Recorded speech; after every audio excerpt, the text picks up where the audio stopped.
दोस्तों, आज का जो टॉपिक है, तो आज का टॉपिक इस सिंदूर प्लान पर है, जो गवर्नमेंट ने सिंदूर प्रोजेक्ट किया है आर्मी और एयरफोर्स के द्वारा। सरकारें इस तरह का करती रहती हैं और आगे भी उन्हें करते रहना होगा, कोई दूसरा चारा भी नहीं दिखता है। अब कोई दूसरा चारा क्यों नहीं दिखता है? क्योंकि आतंकवादी इस सारी दुनिया में लगभग हर देश में, हर जगह या अधिकांश देशों में पनपते रहते हैं। इनके कुछ मूलभूत अलग से कारण हैं जिसकी वजह से ये पनपते रहते हैं और ये आतंकवादी घटनाएं करते रहते हैं, उसमें खुद भी मरते रहते हैं, औरों को भी मारते रहते हैं। और फिर वहाँ की जो गवर्नमेंट है, उन्हें इन्हें सबक सिखाने के लिए इन्हें मारना पड़ता है ढूंढ ढूंढ के। और इन्हें मारने के चक्कर में कई बार जो सैनिक हैं वो भी शहीद हो जाते हैं। तो कुल मिला के ये मारा मारी का चक्कर, कभी आतंकवादी लोगों को मार देते हैं, कभी देश के जो फौजी हैं या पुलिस वाले हैं वो आतंकवादियों को मार देते हैं। और ये सालों से चलता आ रहा है और इस तरह से इसका कोई सॉल्यूशन दिख नहीं रहा है किन्हीं भी सरकारों की। उनके पास यही कोशिश है कि वो कड़े कानून बनाएं और ऐसे लोगों को पकड़ के मार दें या उनकी कड़ी से कड़ी उन्हें सजा दें। लेकिन अब वो लोग तो मरने को ऐसे ही तैयार रहते हैं। अब इससे ज़्यादा और कड़ी सजा दे के क्या करोगे? वो मरने को तैयार हैं, पकड़े गए तो सालों जेल में सड़ने को तैयार हैं, कड़ी से कड़ी सजा पाने को तैयार हैं। तो फिर ये कड़ा कानून का तो कोई बहुत मतलब नहीं बचा, या इस कड़ी व्यवस्था का तो कोई मतलब नहीं बचा। माने आतंकवादी टाइप के लोग पैदा होते रहेंगे और ये लोगों को मारते रहेंगे। और किन लोगों को मारते रहेंगे? आम आदमी, जिनका कोई लेना देना नहीं है ना। अब वो कश्मीर में, वो तो बेचारे सैलानी थे, घूमने गए थे, एंजॉय करने गए थे वहाँ पैसा खर्च करके वहाँ के लोगों के लिए।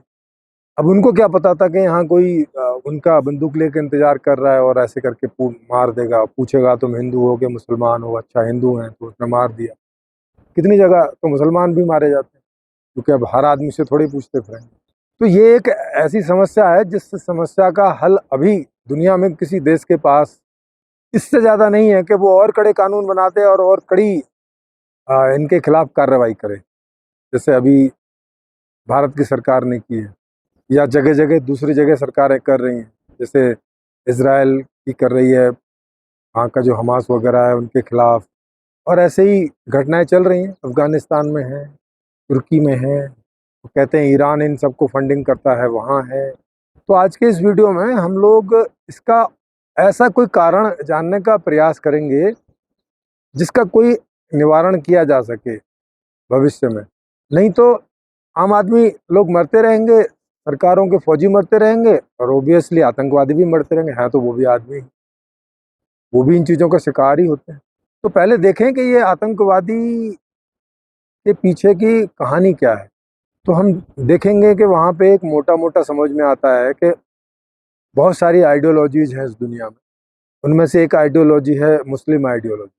और मेरे ख्याल है दुनिया में शायद मुस्लिम ही वो एक मेजॉरिटी है जो सबसे कम पढ़ी लिखी है और सबसे कम पढ़ने लिखने में इनका भरोसा है। ये भी इनकी कल्चर में ही आता है, क्योंकि वहाँ तुम पढ़ो नहीं पढ़ो कोई मतलब नहीं है।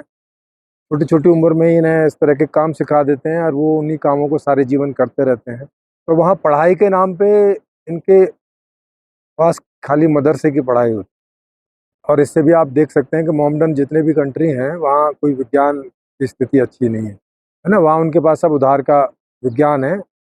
उनके अपने कोई विज्ञान में कोई खोज, कोई प्रगति, शायद ही कोई किसी इक्का दुक्का का गलती से नाम आ जाए। जबकि वर्ल्ड में इनकी पॉपुलेशन सेकंड नंबर पे है, तो वैज्ञानिक तो इनके पास भी दूसरे नंबर के कम से कम संख्या में होने चाहिए थे। लेकिन लग नहीं रहा है, शायद ऐसा लग रहा है कि सबसे कम वैज्ञानिक होंगे तो इन्हीं के हों। हाँ, तेल वगैरह के वजह से और दूसरी वजहों से मोमडन कंट्रीज़ कई जो हैं वो अमीर हैं और उस नाते वो टेक्नोलॉजी का इस्तेमाल वगैरह खूब अच्छे से करते हैं। उन लोगों का बौद्धिक विकास उस तरह से नहीं हो रहा है जिस तरह से बाकी जो रेस्ट ऑफ द वर्ल्ड है, ईसाई हैं, हिंदू हैं, बौद्ध हैं, है ना? वो साइंस से कदम मिला के चलने का प्रयास कर रहे हैं। और उनकी कल्चर में कुछ इस तरह का भी नहीं है कि अभी फ़िलहाल, पहले रहा होगा, जैसे ईसाई मिशनरीज़ में पहले रहा था, लेकिन जब से वहाँ विज्ञान ने अपने पैर जमा लिए हैं, तब से वहाँ की जो आइडियोलॉजी है, वो उस तरह से कमज़ोर हो गई है कि अब उसे ऐसे नहीं लेते ईसाई लोग बहुत ज़ोरों से। लेकिन मुस्लिम लोगों में अभी भी वही हालात चले हुए हैं, वही मानसिकता है, वही सब है। तो उन्हें अभी भी वही पढ़ाया जाता है कि एक दिन जो है वो सारी दुनिया में मुस्लिम का शासन होगा, और उन्हें ऐसा लगता भी है, क्योंकि भाई दूसरे नंबर की जनसंख्या है, तो ऐसी होप भी होती है कि कोई दिन पहले नंबर की हो जाएंगे और फिर तो हम जहाँ जो चाहेंगे सो करेंगे। जैसे अभी अमेरिका क्रिश्चियन देश है और क्रिश्चियन कम्युनिटी दुनिया में नंबर 1 पे है संख्या में, ताकत में भी, तो वो जहाँ जो चाहता है करने का प्रयास करता है और बहुत हद तक सफल भी होता है। तो ये जो आइडियोलॉजी है इनकी, जिसे वहाँ के मुल्ला, मौलाना और स्कॉलर, वो उसे ओपनली तो नहीं इस तरह की चीज़ें कहते, लेकिन इनके कई कई तरह के वीडियोज़ मैंने सुने हैं जो कभी-कभार आ जाते हैं, और नेताओं के, जैसे भारत में भी मुस्लिम नेता हैं कई, बाहर भी हैं, जैसे अभी इंग्लैंड है ना? वहाँ पर भी इनकी काफ़ी संख्या है। तो ये वहाँ उस तरह की हरकतें या उस तरह की क्रियाएँ करने से बाज़ नहीं आते, जो आज के दौर में जिसे समझदारी भरा नहीं कहा जा सकता। इसे डेमोक्रेसी के अंतर्गत नहीं कहा जा सकता। कुल कहें तो इनका किसी डेमोक्रेसी में कोई भरोसा नहीं।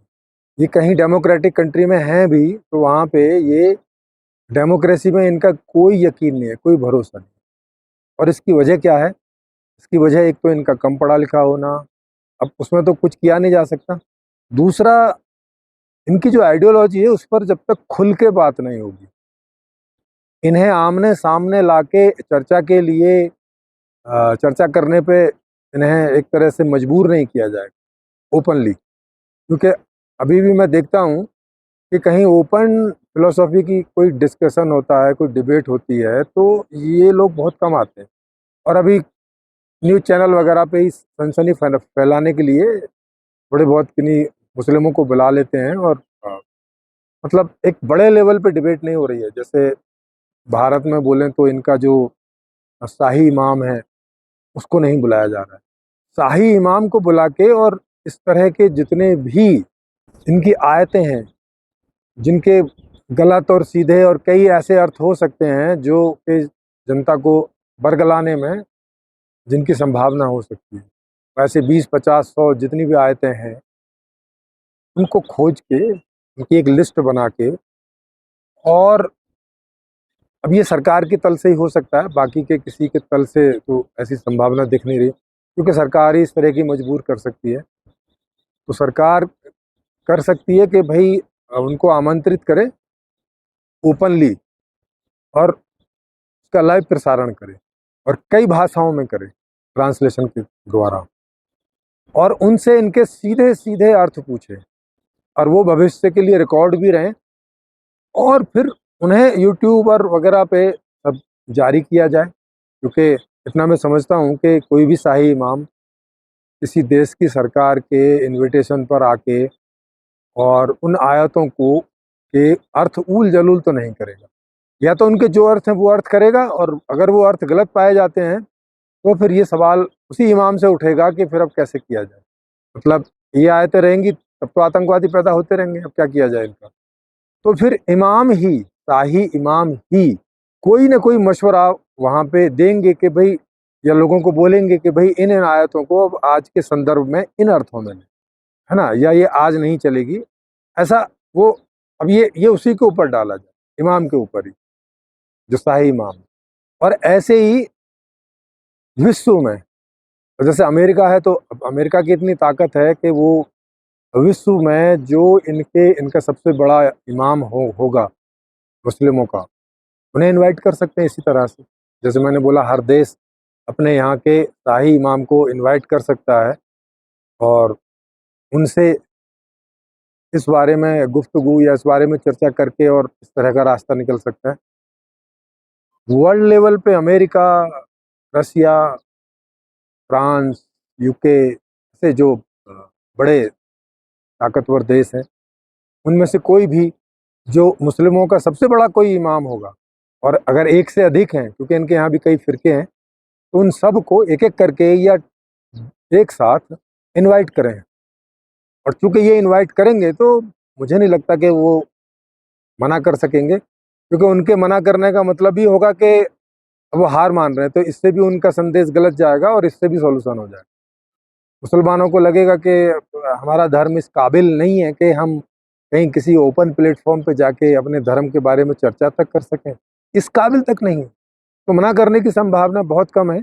उन्हें चर्चा में आमंत्रित किया जाए और ख़ास तौर से इस तरह की आयतों को खोज के रखा जाए, वो 20 हों, 50 हों, 100 हों, 200 हों, जितनी भी हों, है ना, उनको और उनके सीक्वेंस में रखा जाए और फिर एक-एक करके उनसे इनके अर्थ पूछे जाएँ, उन्हें रिकॉर्ड किया जाए, उन्हें तमाम विश्व की दूसरी भाषाओं में ट्रांसलेट किया जाए, डबिंग करके, और पहले तो लाइव और उसके बाद में फिर वो रिकॉर्डिंग में हर लैंग्वेज में वो पढ़े हों, ताकि उस लैंग्वेज के मुस्लिम लोग उसको सुने और फिर ये झंझट खत्म हो। क्योंकि ऐसा नहीं है कि पुराने किसी धर्म में इस तरह की आयतें या इस तरह के श्लोक नहीं है, वो चाहे आप सनातन धर्म ले लीजिए, वो चाहे आप बाइबल उठा लीजिए, न्यू टेस्टामेंट और ओल्ड टेस्टामेंट, अब कोई भी किताब उठा लीजिए, क्योंकि पहले राजाशाही थी, अ, उस समय हर आदमी तलवार लेके चलता था, तो हर आदमी को इस तरह का एक अधिकार जैसा था कि अगर उसे ऐसा लगे तो वो कर दे, किसी को मार दे अपने उसके लिए या अपने धर्म के लिए, इस तरह की चीज़ें उस समय एक्सेप्टेबल थी, है ना? अब आज पूरी दुनिया में बहुतायत में डेमोक्रेसी है, तो अब इसे व्यक्तिगत रूप से नहीं किया जा सकता। तो जितनी भी ऐसी आयतें हैं जो व्यक्तिगत रूप से आदमी को अधिकार देती हैं ऐसा कुछ करने का, उन सब पर ये सवाल उठाए और इन्हें इनवाइट किया जाए। ये लोग तो जब करेंगे, मेरा सुझाव है इन इन लोगों के लिए कि ये वीडियो सरकारों तक कभी पहुँचे, नेताओं तक कभी पहुँचे, चाहे वो भारत के नेताओं तक पहुँचे या विश्व के नेताओं तक पहुँचे देर सवेर, तो वो ऐसा समाधान का तरीका अपना सकते हैं और पूरी दुनिया को इस आतंकवाद से बचा सकते हैं। पूरी दुनिया को ही नहीं, बल्कि जो आतंकवादी हैं, क्योंकि वो भी तो मर रहे हैं, उनके भी तो परिवार वाले सफ़र करते हैं, उन्हें भी बचा सकते हैं। और ये जो एक डर का माहौल है पूरी दुनिया में, ये ख़त्म हो सकता है।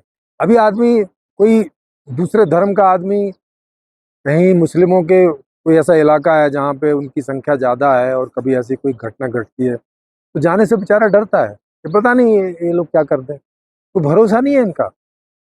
मुस्लिमों का दूसरे धर्मों के लोगों के दिमाग में कोई भरोसा नहीं है, बेभरोसे के काबिल ये लोग कुछ भी कर सकते हैं, और कुछ भी कर सकते हैं मतलब मार सकते हैं, मार काट के पका के खा सकते हैं, कुछ भी कर सकते हैं। ये आदमी आदमी जैसा इनकी कोई छवि नहीं है दुनिया में। तो इनकी छवि को ये खुद तो सुधारने में लगे नहीं है, भले ही ये बर्बाद हो जाए, भले ही इनके कितने लोग मारे जाएं आतंकवाद के नाम पे और इस नाम पे और उस नाम पे, और ये दशकों से इस काम को कर रहे हैं, कर तो सदियों से रहे हैं, पर जब से ये डेमोक्रेसी आई है तब से भी कर रहे हैं, और इनको नहीं दिख रहा है कि भाई अब नहीं है संभव। आप राजाशाही या डिक्टेटरशिप तरीके से अब शासन संभव नहीं है, आज भी नहीं है और भविष्य में भी नहीं होगा।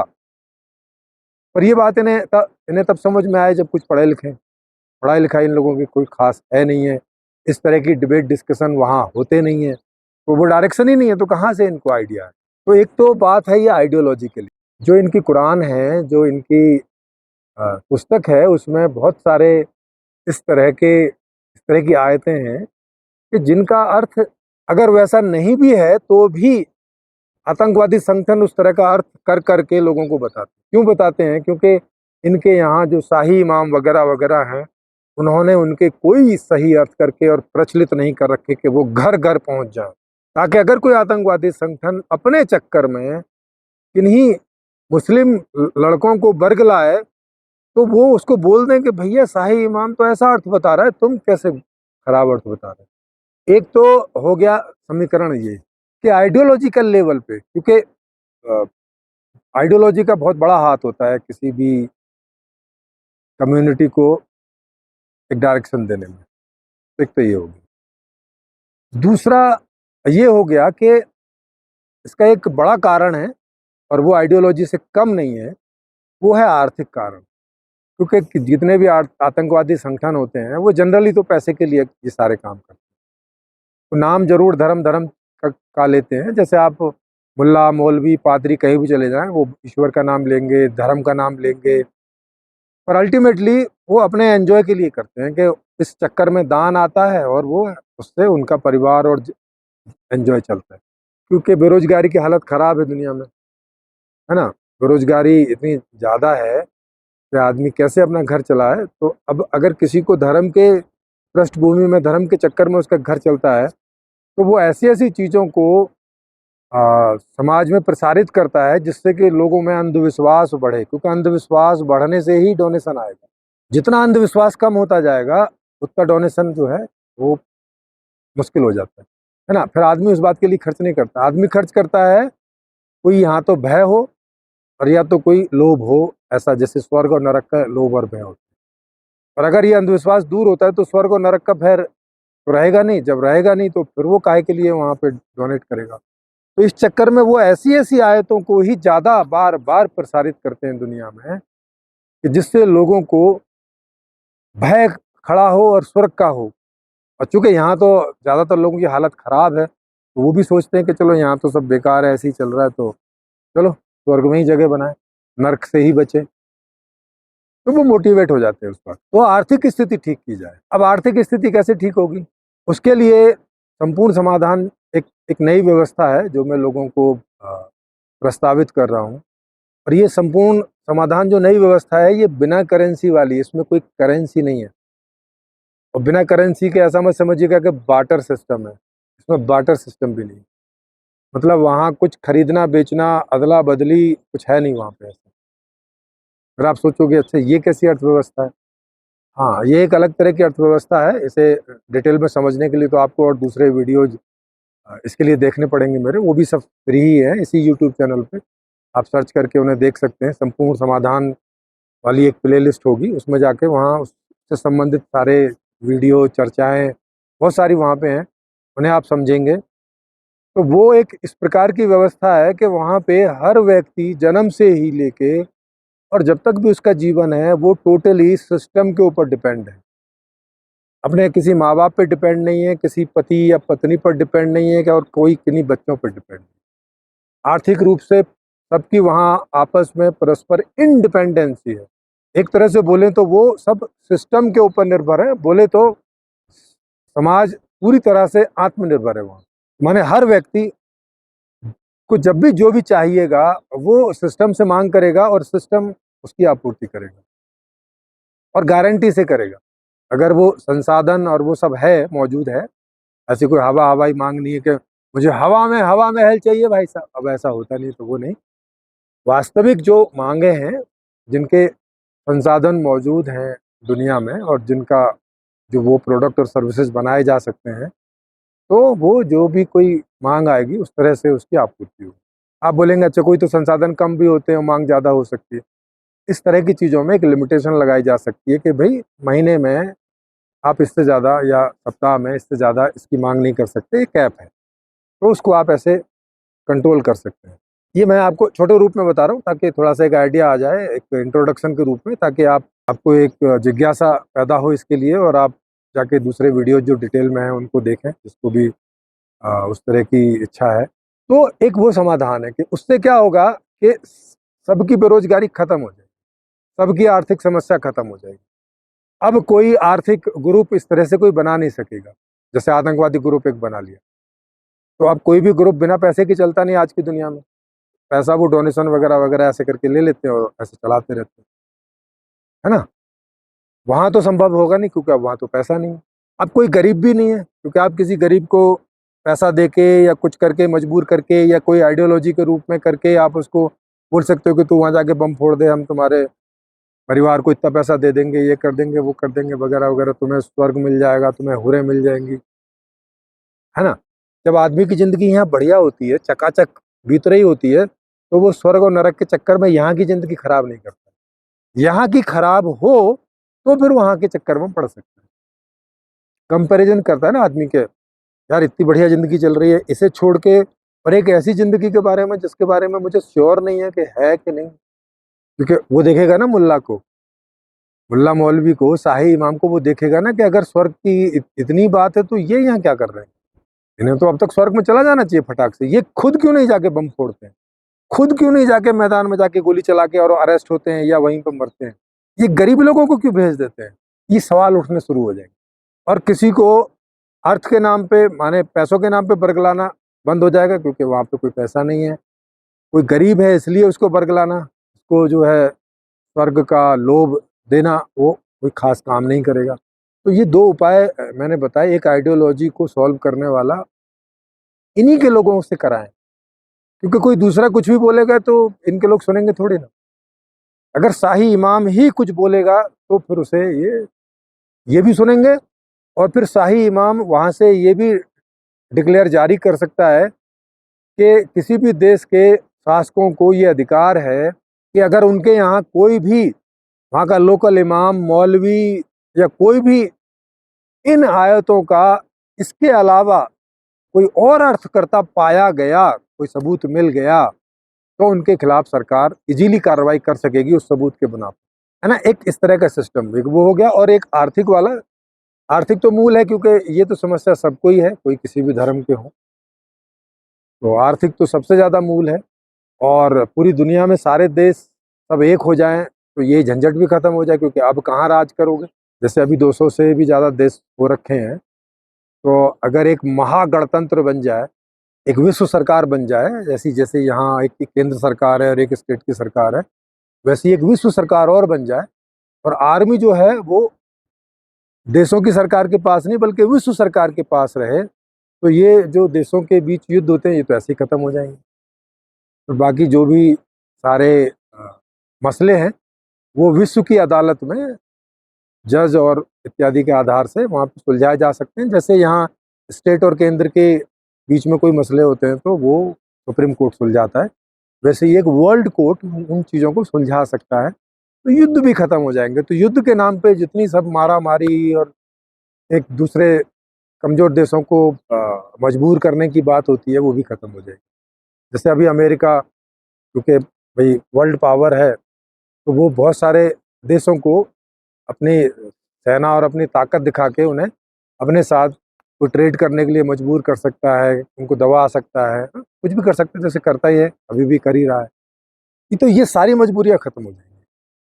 तो मैंने आपको 3 चीज़ें बताई। सबसे मूल तो है आर्थिक स्थिति जो बिना करेंसी वाली हो, है ना। दूसरी मैंने आपको बताई कि एक ये जो आइडियोलॉजी की प्रॉब्लम है ये सॉल्व हो जाए, और तीसरा विश्व सरकार बन जाए। ये तीनों प्रस्ताव हम लोग दे रहे हैं यूएलएम के माध्यम से, यूनिवर्सल लाइफ मैनेजमेंट के माध्यम से। एक नई व्यवस्था की, एक नई विश्व व्यवस्था की, एक न्यू वर्ल्ड ऑर्डर की स्थापना करने के लिए हम लोग ये एक प्रस्ताव दे रहे हैं। ये प्रस्ताव धीरे धीरे लोगों में जा रहा है, आपके पास पहुंचे तो, और अगर आपको अच्छा लगे तो इसे ज़्यादा से ज़्यादा शेयर करें, लाइक करें, ताकि ये जल्दी से जल्दी यूट्यूब इसको प्रसारित करे और बाकी लोग इसका ट्रांसलेट कर करके अपने अपने भाषाओं में वहाँ के लोगों को दें। तो फिर ये जो सॉल्यूशन मैंने दिए हैं ये आ सकते हैं जल्दी, और फिर इस गरीबी से, भुखमरी से, आतंकवाद से, हत्याओं से, मर्डर से, बलात्कारों से, सभी प्रकार के क्राइम से, युद्धों से मुक्ति मिल सके। अगर आपको अच्छा लगा हो तो शेयर करें, लाइक करें, और किन्हीं को अपनी बात कहनी है तो इसके नीचे नंबर आता रहता है मेरा व्हाट्सएप का, उस पर आप यहाँ लाइव वक्ता के तौर पे आपके पास कोई सॉल्यूशन है, कुछ है दीन दुनिया के लिए, तो आप भी उसको यहाँ आके ऑनलाइन लाइव चर्चाएं हमारे यहाँ होती हैं, उस पर रख सकते हैं। आपसे प्रश्न पूछे जाएंगे, उसके बाद 1 घंटा आपको मिलेगा अपनी बात रखने के लिए। उसके बाद फिर प्रश्न पूछे जाएंगे और फिर उससे तय होगा कि आपकी सॉल्यूशन में कोई जान है कि नहीं है, आप कहीं अटक जाते हैं, कहीं भटक जाते हैं, क्या हो जाता है वगैरह।